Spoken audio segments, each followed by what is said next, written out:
Մասնավորով դուք ուղեկցում եք Լևոն Քոչարյանին գրեթե ամենուր, զրուցել եք, առիթ ունեցել եք զրուցելու նման սցենարների մասին, որովհետև գաղտնիք չէ, որ ընդդիմադիրները այսօր իշխանությունների թիրախում են եւ նմանատիպ պրոցեսներ թե նախընտրական, թե հետընտրական շրջանում սպասելի են եւ տեսել ենք արդեն։ Տեսեք, ուղեկցելը չգիտեմ, այո, մենք շատ ժամանակ ենք իրականում իրար հետ անցկացնում մարզման ընթացքում հիմնականում։ Իհարկե, սցենարները բոլորիս համար սպասելի էր։ Իմ սուբյեկտիվ կարծիքը ասեմ, իմ կարծիքով ինչ-որ մի բան էլի ուզում են հանձնեն ու սենց այն մարդկանց, ովքեր որ կարող են խոչընդոտ հանդիսանալ ինչ-որ հայրենիքի մասից ինչ-որ մի մաս պակասացնելուն կամ հայրենիքի համար պայքար տվող անձանց նեյտրալիզացնելու սենց փորձ է։ Կարող եմ ասել, որ այդ վստահ, որ իրենց Լևոնին եւ իր ընտանիքին հաստատ նման բաներով չեն կարող վախացնել, այդ ձեր հարցին պատասխան, որ ես մարդ եմ, ով մոտիկա իր հետ, մոտիկա ընտանիքի հետ, այդ կարող եմ ասել, որ հաստատ սա իրենց համար sense սովորական երևույթ է ու սպասելի է, չասեմ։ Սպասելը sense այն, որ ասում է սրանցից ամեն ինչ սպասելի է, sense ասեմ ես եմ ասում, էլի։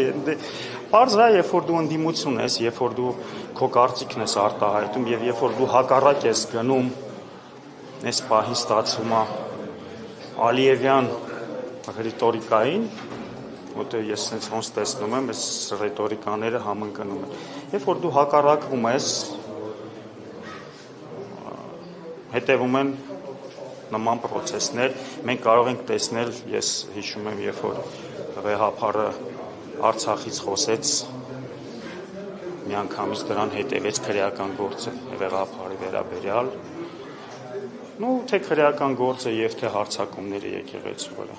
Ինչպես է գնահատում, որ 3 ամսապահ երեխաների նա իրավական գործընթացներ։ Ինչպես կարող եմ գնահատել, ասենք իրենցից արդեն այնքան բան ենք տեսել, որ այնքան կարմիր գծեր են հատել, այնքան ստոր բաներ են արել, որ սա էլ մեզ համար զարմանալի չէ։ Այն ամենավերջին ստորությունն է սպասել իրենցից։ Որպես քաղաքացի, ինչպես եք պատկերացնում այս իրավիճակի հանգուցալուծումը, դուք ընդդիմադիր գործչի մտերիմ շրջապատից եք, բայց իշխանությունները պնդում են, իրենք էլ ունեն համագիրներ եւ նրանք են պահանջել, նրանք են մանդատ տվել այսպիսի գործընթացների, դուք ինչպես եք պատկերացնում հանգուցալուծումը։ Տեսեք, մանդատ տալը այս պահին իրականում ես չեմ կարծում, որ լիարժեք մանդատ են տվել, քանի որ մեկ ակնհայտ տեսնում ենք, որ ունեն քաղաքական ուժ, որտեղից որ կարելի է ասել ձայները ակնհայտորեն գողացվել են, եւ ես չեմ տեսնում այս պահին մեծամասնություն, ովքեր որ կանգնած են իրենց կողքին։ Ես ավելի շատ իրենց կողմից տեսնում եմ արդեն ավտորիտար քայլեր, դա դրամաբանական է, երբ որ դու արդեն չունես ժողովրդի աջակցությունը, ստիպված դիմում են ավտորիտար քայլերի, եւ ես կարծում եմ, որ այս քայլերով, չգիտեմ, փորձում են ինչ-որ արտաքին ուժերի հաճոյանալ, իրականում ես այդքան էլ չեմ կարծում, որ այստեղ առանցքային դեր ունեցել է երեկվա Լևոն Քոչարյանի հայտարարությունը,